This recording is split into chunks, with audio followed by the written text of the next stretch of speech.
soldier. Scrub the bloody muck from your eyes.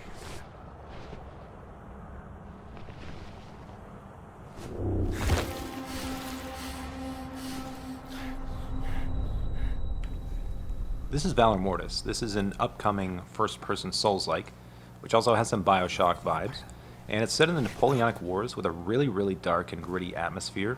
This game should appeal to fans of Souls-like games, but also horror fans, parrying enthusiasts, and anyone who enjoys fantasy-infused alternate history settings.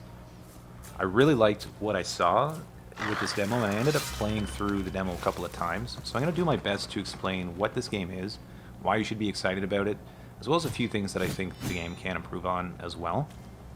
So the game does start you off pretty slowly, introduces you to the mechanics one by one, which is good. We get a healing flask, like in any Souls game. You also start off with a sword where you can do light or heavy attacks, but you can also block and parry with it. Enemies have a posture system, like in Sekiro, and this is a really, really impactful part of the game. And you can do critical attacks after depleting the enemy's posture to do really big damage, and we can even do backstabs on smaller, unaware enemies for quick kills. This is the heal that you're seeing right now. So health is on the bottom left, but you also have another resource, the purple bar, that's called Septoglobin. This is used for special abilities, but we'll get into that a little bit later. And this is a quick look at the combat right here as well. It feels pretty good, it's nice and fluid, really cool animations, and so far so good with the combat. Now I want to mention this game has an open playtest on Steam right now. It's available until October 13th, so if you like what you see here, go ahead and try it for yourself. It's pretty fun. I would highly recommend it so far. This is an early work in progress, but so far I think they're cooking something pretty nice here. So I'll quickly mention that XP works the same way that it does in most Souls games. So you're going to get a resource. You can see it on the bottom right there with the red orb.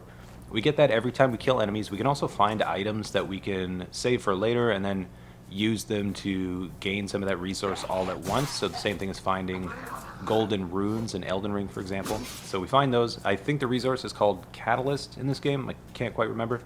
But it works the same way it does in other Souls games. So you use that to level up. You'll drop it if you die. You're going to have to find it without dying again. Otherwise, you're going to lose it forever. So kind of par for the course there. Not really anything new in that regard. But, it's a good system, so not really any need to change it, I guess. Now, fairly early in the demo, you find this pistol. And this is where a lot of the Bioshock comparisons that you're probably going to hear are going to kind of start to take shape. The conventional damage-dealing weapon that you have is going to be in your right hand, while the more specialized weapons are going to be in the left hand. So, like Bloodborne as well, the gun in Valor Mortis is used more for stunning enemies. In this game, they'll have specific weak spots that'll glow red. You'll see those a little bit later. And shooting these weak spots will also refill your Septoglobin, which you can use, again, for the left-hand abilities that you'll find, and again, more on that in a little bit. Now, like you saw there, the pistol can be used to blow up certain red blobs that can reveal new areas in the game, so they might have a chest or a mini-boss or something like that. And you could also do certain environmental interactions with the pistol as well, which you'll see a little bit later. This mini-boss that you're seeing right now, he was actually pretty tough. He was similar to a regular enemy, but he just had a more advanced moveset with a lot more health and posture. So he had a mix of like combos, lunging attacks, unblockable attacks, which you can identify by a red glow. So you can't parry or block unblockable attacks, you have to dodge those. So speaking of dodging, there's a bunch of different movement options. We can sprint, we can jump, we can mantle, crouch, and of course we can dodge. So the red unblockable attacks, they can be blocked or parried, like I said, but they can be dodged. You do have iframes on the dodge, and scoring a perfect dodge against one of the red unblockable attacks will grant you a short time slowdown, and that's where you can get some free hits in on the enemies, especially bosses. It can be very helpful to dodge those red unblockable attacks and get those little time slowdowns. What you're seeing right now is me at one of the lanterns. So these are like the game's bonfires or sites of graces. You can rest here and it refills your health and your healing vials, but it also respawns all of the non-boss enemies. You can also use your XP here to level up by selecting perks on a small skill tree, such as more health or more stamina. And you can also equip ambers, which seem like they're going to be the primary source of build diversity in the game. So I found one behind the first mini-boss, which gave me the ability to slow down time briefly when aiming the pistol, and this is really useful for hitting weak spots on enemies. Now, after leveling up, you find this weird old man here with the glowing heart, and he passes on the ability to use fire. So this can be used in combat, but also for burning down certain little yellow barriers to access new areas and to find loot if you backtrack a little bit. When I got this, I remembered seeing one of these yellow webbing looking spots earlier, so I backtracked, which led me to finding another amber. So this one made it so that the flasks fill up my septoglobin instead of my health, and then my magic attacks would now heal me. So this is what I mean about the ambers being the thing that's going to allow for interesting build variety in the game. Hopefully there's a lot of different ambers, and it looks like you can equip up to 5 eventually based on the skill tree. I did find a third amber later that made it so that the healing flask no longer gave me health, but instead I would get health when I hit enemies. So those two ambers kind of seem like they would synergize perfectly, so I'm really excited for this element of the game. One thing that I thought was really cool was that there are a bunch of enemies that will lie down and try to ambush you, which is really similar to something you would see in a game like Resident Evil, which adds to a really nice sense of tension and excitement, and kind of separates this game from other Souls-likes by using the first-person perspective and really good sound design as well to create a horror-like atmosphere. And it seems to take inspiration in some ways from games like BioShock and survival horrors like Resident Evil and Dead Space in that regard. The story itself is told through a mix of different things. It's environmental storytelling, the main character William talking to himself, the voice of Napoleon in our minds, which we don't know if these are memories, delusions, or some actual form of supernatural communication with Napoleon maybe, we don't know. It could be short flashbacks like this that we find throughout the game, and there's various notes and journal entries as well. So I'm really excited to uncover what's happening here because it all seems pretty cool. This interaction here is absolutely amazing. So we shoot this orb here, which allows the cart to move forward, and it absolutely crunches this dude.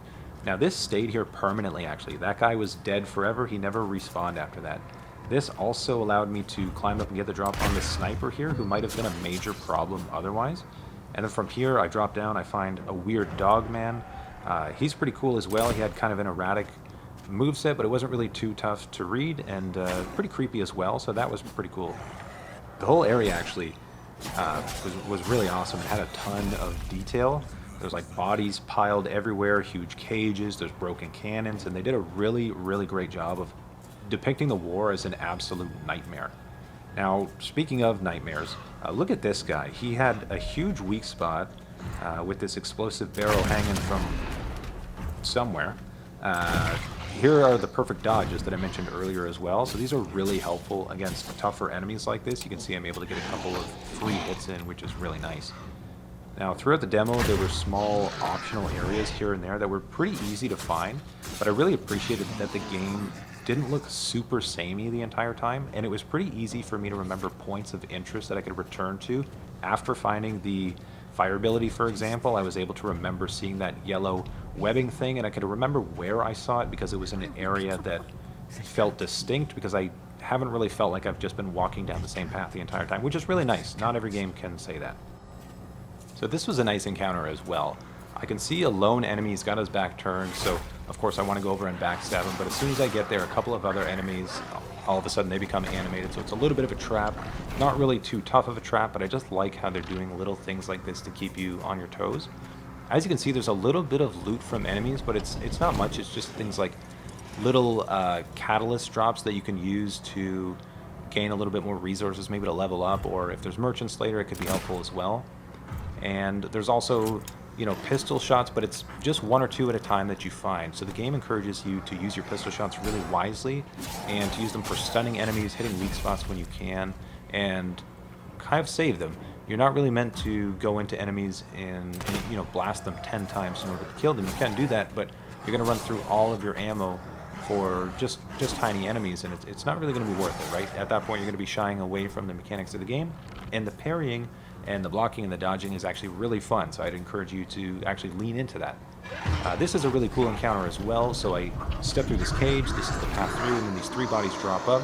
Also, the exit and the entrance both slam shut on me, so I can't really easily get out. I have to fight these guys, so it kind of tests your ability to output big damage quickly and just deal with a group of enemies in an efficient manner, which is nice. It's a good little skill check. Here's a cool little encounter as well. We've got a sniper at the end of this little alleyway with cover on both sides, so we're kind of going side to side to kind of zigzag through, avoid the shots, and then we're able to get up and get within distance. This is where the amber that I have comes in very handy. I was able to kind of slow down a little bit and line up the shot a bit better, get him right in the face, and that's what allowed him to die in 2 hits. So again, that's the kind of thing you want to save your bullets for. Okay, so here's another good example of the weak spots that I was talking about earlier. You can see that that enemy, they don't always have it, but that enemy had a big red glowing spot on his stomach. We were able to shoot that, and that did like 80% of his health at once. So those are things you gotta look out for. And then this is nice as well. So it looks like they added plunging attacks to the game. I know that looked a little awkward. I think it's because my feet landed right on his head. But it did kill him in 1 shot, and I did kind of a chopping motion, which is a little bit different. So really happy to see that they added a plunging attack to the game. Now there's a little bit of exploration in the game. Not really a whole lot, and not much that you're gonna miss, likely. So just little side paths that have a short dead end, maybe with an enemy and a chest or something like that, but kind of nice that it's not entirely linear. I do hope that there's some more little side areas that are maybe a little bit more elaborate than what was in the demo, but we'll see. This was just a small slice of the game, so I won't be too critical of that. So the end of the demo does have a boss, and he was a lot like Godric from Elden Ring, with a bunch of different body parts grafted onto him. He had some interesting moves, which could be countered with really well-placed pistol shots, and he had some weak spots that were fairly easy to hit and would give some pretty big chunks of damage. He was a little bit tricky to parry consistently. He had a mix of weapon attacks as well as some projectiles too, so pretty well-rounded boss fight, and he even had some minions as well. And I actually didn't find the minions annoying like I typically do. I think that's just because they were very easily dispatched, and they were just a small distraction, but not really there to make the fight into a battle of attrition and into this long marathon or anything like that. So overall, I thought he was a pretty well-done boss. I thought he had a really cool visual design. I think he's pretty creepy and scary looking, which I think is really good. It's kind of perfect for a game like this. And as far as critiques, I will say the game does need to run a little bit better. That's number one. There was a number of tech issues. They were mostly small, but realistically that's what the playtest is for. So again, not going to be super critical of that at this point. The low frame rate did make it a little bit hard to parry consistently though, so something that I do have to mention, especially for the people that might try the playtest after this. I did get hit while performing the critical hit animation as well, which seems like, you know, that can't be intended, right? Otherwise, that's certainly a choice, specifically a bad choice. Nothing else was a flag for me though, and overall, I'm really excited for this game. So once again, it's going to be available until October 13th. It's free on Steam, and I'm curious to hear what you think of the game. So let me know in the comments. Anyways, really appreciate you watching. And if you do end up playing the playtest for yourself, I really hope you enjoy it. Thanks, y'all.